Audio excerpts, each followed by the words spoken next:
पवित्र श्रावण शुक्ल दशमी तिथि मंगलवार श्रीमंदिर में झुलन यात्रा आरंभ होइछि। महाप्रभुको एही झुलन यात्रा गम्हा पूर्णमी परदिन पर्यंत अर्थात भाद्रव कृष्ण पक्ष प्रतिपदा पर्यंत चलिबो। एथिपई श्रीमंदिर मुक्तिमंडप झुलन कुंजरे परिणत होइछि।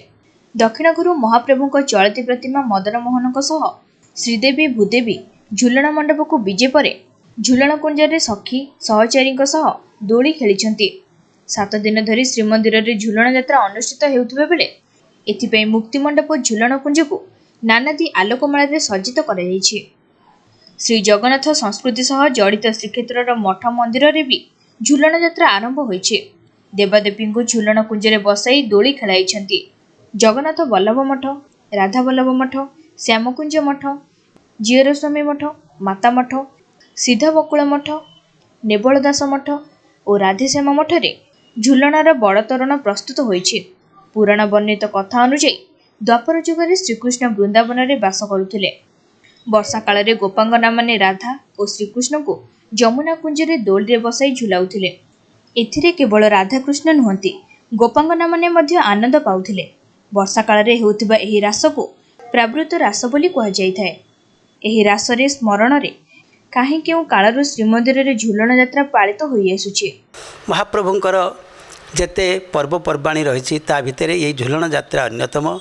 यही झुलन यात्रा रे महाप्रभु श्री मदन मोहन श्रीदेवी भूदेवी झुलन दोली रे झुली थांती।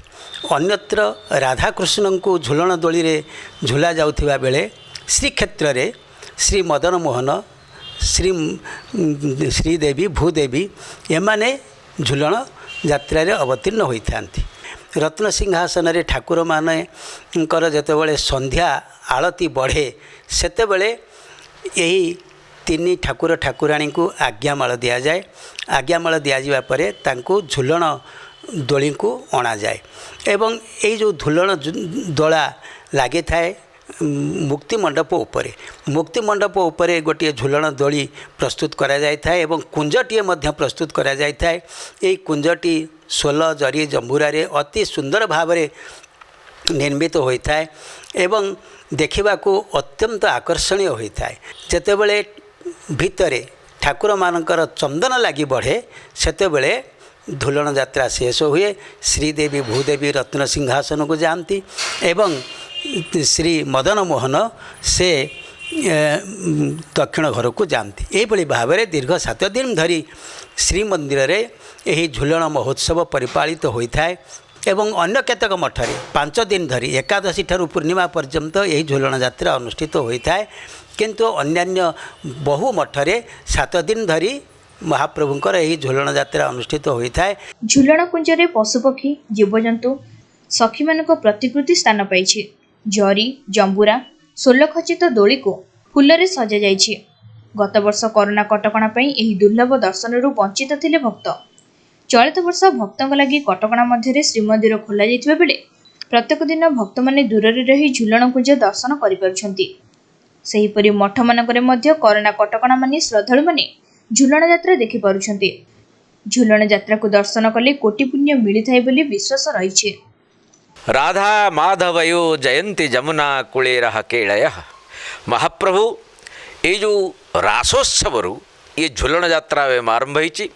आप देखिए जो झुलन यात्रा ये विशेष भाव में महाप्रभुंकर जो बाल्यलीला जो महाप्रभु करते वृंदावन रे जो लीला करते से वृंदावन रे ये विशेष भाव में मासे काल महाप्रभु झुलन यात्रा चले एवं श्रीक्षेत्र रे विभिन्न जगार श्रीमंदिर रे 7 दिन एवं विभिन्न मठ मंदिर में 5 दिन धरिक यात्रा चली थाए एवं महाप्रभुंकर अपार आनंद सहित अनेक भक्त मुख्य ठार आरंभ करी विभिन्न प्रकार मुक्ति मध्य भगवान प्रदान करता ये विश्वास आमर रही।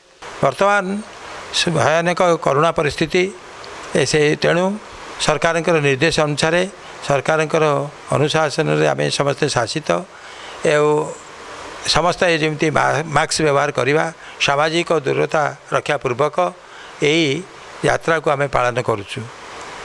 यार अंतिम दिवस रे आमर शताधिक प्रकार मीठा पिठा भोग हुए झुलन को एवं समस्त भक्त माने या पाती। यह हूँ प्रतिवर्ष आमर यही परंपरा चली आसी। पुरीरू भिडियो जर्नालिस्ट कान्हा स्वाई महापात्रଙ୍କ ସହ ସୁଧାଂଶୁ କରଙ୍କ ରିପୋର୍ଟ तीर्थक्षेत्र लाइव।